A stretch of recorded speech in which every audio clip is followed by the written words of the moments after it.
آئین کے خلاف سخت وار کرنے والی بات ہے. پھر اتنے بڑے پروسیس کی کیا ضرورت تھی؟ قوم کو اتنے مشکل میں ڈالنے کی کیا ضرورت تھی؟ پھر آپ گھر بیٹھے فارم 47 دے دیتے اگر کسی کو جتانا تھا. اگر قوم کی ماننی ہے تو جو قوم نے کہا ہے اس کو ماننا پڑے گا. نمبر 3 جو انہوں نے بات کی وہ یہ ہے کہ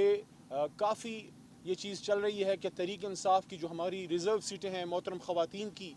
کیونکہ خواتین کا بڑا کردار ہے، اور مائنورٹیز کی، خواتین نے جو اس تحریک میں جان ڈالی ہے، مثال قائم کر دی ہے. جس طرح فاطمہ جناح بی بی نے قائد اعظم کا ساتھ دیا، اسی طرح ہماری بہنوں نے قوم کے بڑے بھائی، قوم کے لیڈر عمران خان کا ساتھ دیا ہے. ہم اپنی بہنوں، اپنی خواتین کو سلام پیش کرتے ہیں جنہوں نے جیلیں کاٹی ہیں، جن تکلیفیں صحیح ہیں، جنہوں نے سب چیز صحیح ہے لیکن سر نہیں جھکایا، حق کے ساتھ وہ کھڑی رہی ہیں. تحریک انصاف ان کو کبھی بھی پیچھے نہیں رہنے دے گی. اور اس کے لیے تحریک انصاف کی کچھ گفتگو کچھ جماعتوں سے چل رہی تھی، اس پہ کل عمران خان صاحب نے واضح ہدایت دی ہے کہ کن کن جماعتوں کے ساتھ آپ بیٹھ کے بات کریں، اور جس سے بات ہوتی ہے اس کے بعد اس جماعت میں عارضی طور پہ شامل ہو کے اپنی سیٹیں ریکور ہوں، اور اس کے بعد انشاءاللہ تحریک انصاف ہے، تھی اور رہے گی اللہ کے حکم سے. انہوں نے پھر تیسری بات اہم یہ کی کہ آپ جا کے انٹرا پارٹی الیکشن فوری کروائیں، جس کے سلسلے میں کل محترم بیرسٹر گوہر صاحب اور ہمارے چیف الیکشن کمیشنر رؤوف حسن صاحب، ان تک عمران خان صاحب کا یہ پیغام پہنچا دیا گیا. سردار لطیف کھوسہ صاحب نے وہاں عمران خان صاحب کو اس سلسلے میں اپنے مفید مشورے دیے اور بتایا کہ حالانکہ ہمارا الیکشن پچھلا بھی صحیح تھا، لیکن اس کے باوجود جو کچھ چیزیں بتائی ہیں الیکشن کمیشن نے، جو ہم سمجھتے ہیں کہ ہم نے پوری کی تھیں لیکن الیکشن کمیشن کی رائے میں نہیں ہے، تو وہ سقم نکال کے ہم فوری نئے الیکشن کی طرف بھی جائیں گے. خان صاحب نے ڈائریکشن دی ہے اور وہ جلد سے جلد وہ الیکشن بھی ہو جائے گا. اور آخری بات، عمران خان صاحب نے ایک بار پھر اس عزم کا اظہار کیا ہے کہ چاہے جتنے بھی کیس کریں، چاہے جو کچھ بھی کریں، یہ جیل مجھے نہیں جھکا سکتی، کیونکہ میں قوم کے لیے کھڑا ہوں. اور قوم کی طرف سے میسج 8 فروری کو آ گیا کہ عمران خان آپ کھڑے ہیں تو قوم بھی کھڑی ہے. میں اس کے بعد اپنے بڑے بھائی اور محترم سردار لطیف کھوسہ صاحب جو اب ایم این اے بھی ہیں،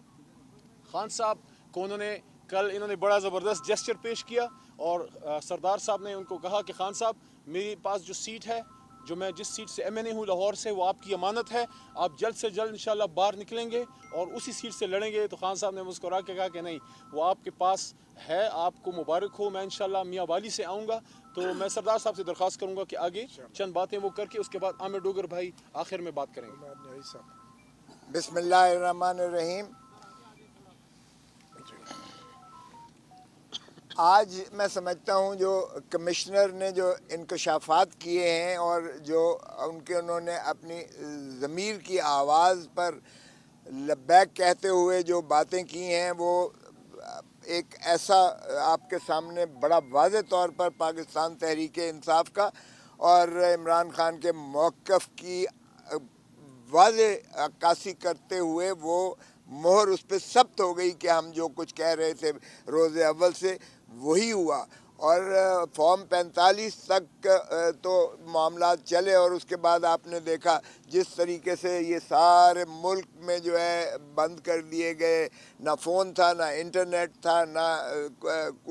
کوئی ایسا واٹس ایپ تھا. اور وہ بند کرنے کے بعد جس طرح سے پھر ریٹرننگ آفیسرز کے یلغار کیا گیا، اور جس طرح سے فارم 47 کو تبدیل کیا گیا، اور جس طرح سے جیتے ہوئے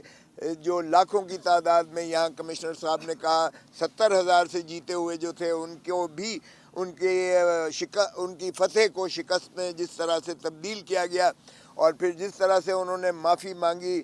پریزائڈنگ آفیسر سے اور پولنگ آفیسر سے کہ میں نے جب انہیں حکم دیا کہ اس کو نتیجے کو تبدیل کرو تو وہ اشک بار ہو کر تبدیل کر رہے تھے، تو میں ان سے بھی بقول کمشنر کے میں معذرت خواہ ہوں، ان سے معافی مانگتا ہوں. تو اس نے یہ بھی کہا کہ میں نے قوم کی جو ہے، میں نے ملک کی پیٹھ میں جو ہے خنجر مارا ہے اور مجھے سزا دی جائے اور چوک پر مجھے لٹکایا جائے. تو میں سمجھتا ہوں یہ اگر کاش کے باقی، اور انہوں نے باقی بیوروکریٹس کو بھی کہا کہ آپ بھی سامنے آئیں اور اپنا جو ہے کنفیشن کریں اور بتائیں کہ اگر آپ نے ملک اور قوم کے ساتھ زیادتی کی ہے تو اپنی عاقبت سنواریں اور آ کر کنفیشن کریں. تو یہی بات جو ہے واضح طور پر آ گئی سامنے کہ یہ مینڈیٹ چرایا گیا ہے. پہلے تو ماشاءاللہ جو تاج پوشی کے لیے لائے گئے تھے جو بڑی ڈٹھائی سے وزیر اعظم اپنے بھائی کو نامزد کرتے ہیں اور اپنے بیٹی کو جو ہے وزیر اعلیٰ نامزد کرتے ہیں، اور بقول خواجہ آصف کے جو انہوں نے اسمبلی میں کہا تھا کہ کوئی شرم ہوتی ہے، کوئی حیا ہوتی ہے، تو میں سمجھتا ہوں یہ انہی کے لیے مصداق یہ الفاظ آتے ہیں کہ آپ نے مینڈیٹ بھی چرانا شروع کر دیا۔ پہلے تو دھرتی ماں کو آپ نے لوٹا اور اس کو جو ہے منی لانڈرنگ کی، اور پاک لین کے جو ہے بلیٹس بنائے، ہائیڈ پارک بنایا، اور دنیا جہان کی آف شور جعلی کمپنیاں بنا کر، اور آپ نے دھرتی ماں کو اس طرح کنگال کر کے بھکاری بنا کر جو ہے 3 نسلیں آپ نے IMF کے آگے گروی رکھ دیں۔ لیکن اب آپ نے مینڈیٹ چرانا بھی شروع کر دیا، اور چوتھی مرتبہ تو یہ قوم اب اس کو بالکل برداشت نہیں کرتی۔ میں آج کی جو انہوں نے ایڈمنسٹریٹو جو ٹرنی کی گئی ہے ہمارے جو کارکنوں کو، ہمارے جو ہے ایک کینڈیڈیٹ کو بھی، ہمارے سلمان راجہ کو جو گرفتار کیا گیا لاہور، میں اس کی شدید مذمت کرتا ہوں۔ ایک پرامن احتجاج جو آئینی حق ہے ہمارا، اس کو بھی انہوں نے روکنے کی کوشش کی، اور جس طرح سے تشدد کیا گیا اس کی ہم پرزور مذمت کرتے ہیں۔ اور میں سمجھتا ہوں کہ اس طرح سے اگر ہتھ کنڈے کیے گئے تو اور زیادہ دھرتی ماں کو نقصان ہوگا۔ تو ہمارا تو جو خان صاحب نے کہہ دیا کہ مینڈیٹ ہمارا واپس کرو، تاکہ ہم جو ہے اس ریاست کو آگے چلا کر جو ہے اس کو عظمتوں پر لے کر جائیں، اور جو ریاست مدینہ ہے اسی کی مصداق چلتے ہوئے پاکستان کو ترقیوں کی راہوں پر گامزن کریں۔ اور ٹروتھ اینڈ ریکنسیلیشن کمیشن بھی آپ بنا لیجئے گا، تاکہ آپ کو یہ بھی اندازہ ہو جائے کہ 9 مئی کا جو تھا وہ آرکیسٹرڈ تھا صرف ایک پارٹی کو ختم کرنے، اور محترم عمران خان صاحب کو جو ہے وہ لنڈن پلان کے تحت جو ہے ان کو وزارت عظمیٰ سے ہٹانے کے لیے، اور ان کو جو ہے پارٹی کو تتر بتر کرنے کے لیے جس انداز سے یہ یلغار مچائی گئی، اب وہ بھی عوام نے مسترد کر دیا۔ عوام نے بڑا واضح مینڈیٹ دیا کہ عمران خان نہ باغی ہے نہ غدار ہے، اور عمران خان کا جو ہے وہ فیصلے بھی جو سزائیں